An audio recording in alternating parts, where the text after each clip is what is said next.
In my free time, I do enjoy being with nature a lot. There's just never any silence, I think, when you're in the urban areas. I found hiking as an escape from that. We as human beings taken and continue to take so much from the earth. I can't help but want to give back. My current role is a solar project development manager in ASEN. We handle everything on the development of solar farms, from permitting to land acquisition to closing contracts and managing construction as well. It really provides me with the opportunity to make a direct impact.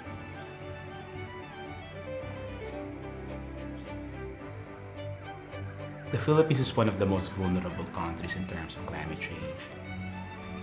We get hit by 20 to 25 storms a year, and it's only getting worse. So it's quite irresponsible to turn a blind eye and saying that this climate change is not real.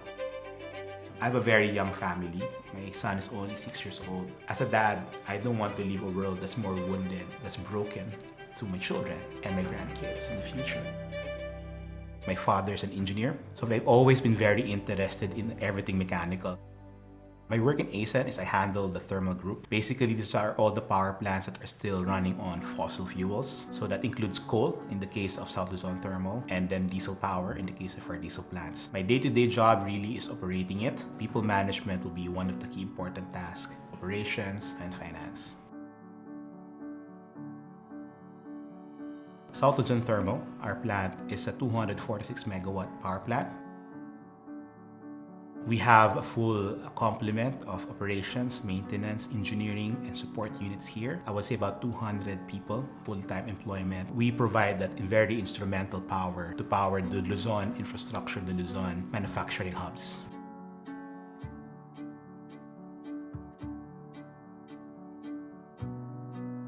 But you start to think and ask yourself, is it sustainable to continue doing this?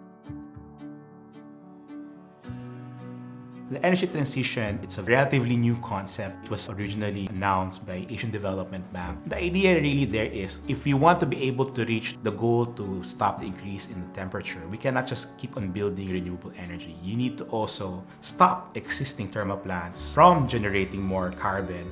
But how do you do that? In the Philippines, we have a lot of energy needs. We can't just turn off the plant tomorrow. Otherwise, we will have power shortages. But we're putting a line in the sand saying, look, we can't do this forever, but we can do this responsibly. We are putting ourselves proper deadline. In our case, we said 2040 is the maximum time we will continue to run the plant. The goal really is that we will be able to decommission it and then convert it, transform it into a greener technology so that it will be more sustainable.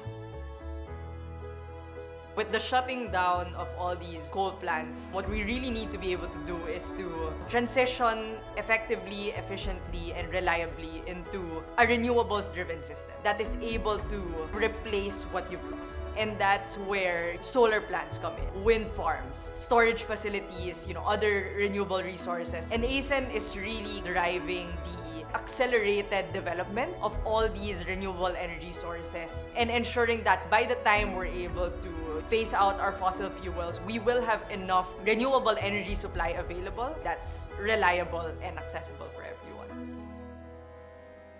The Alaminos Solar and Storage Facility is the first hybrid facility that was built by ASEN. It's 120 megawatts of solar and 40 megawatts of storage. It enables you to have complementary technologies in one place. So solar, you run it during the day, so you're able to send power out into the grid. But when you have a storage facility together with it, you're able to save energy, and by the time demand is high and you need a supply of energy, a battery can send that back to the grid and provide power. In Alaminos, we're partnered with local communities in our tree nursery. Basically, what we do there is we take seedlings of various species of trees and we care for them till they're strong enough to be replanted into our affiliates carbon forest that surrounds our solar farm. These activities, these engagements with the local communities are our way of providing green jobs to our local hosts to give back livelihoods to the local communities that we're effectively co-locating with. ASEN has bold goals and solar and wind will play a huge part in that. There are a lot of other technologies to explore: floating solar, offshore wind. We continue to develop, we continue to invest in various renewable energy opportunities. ASEAN has a goal of being carbon zero by 2050. And on top of that, we also have a goal of reaching 20 gigawatts of renewable energy by 2030. It's not just about hitting those numerical targets. It's about really being able to accelerate the energy transition from fossil fuel-based technologies to sustainable renewable energy sources.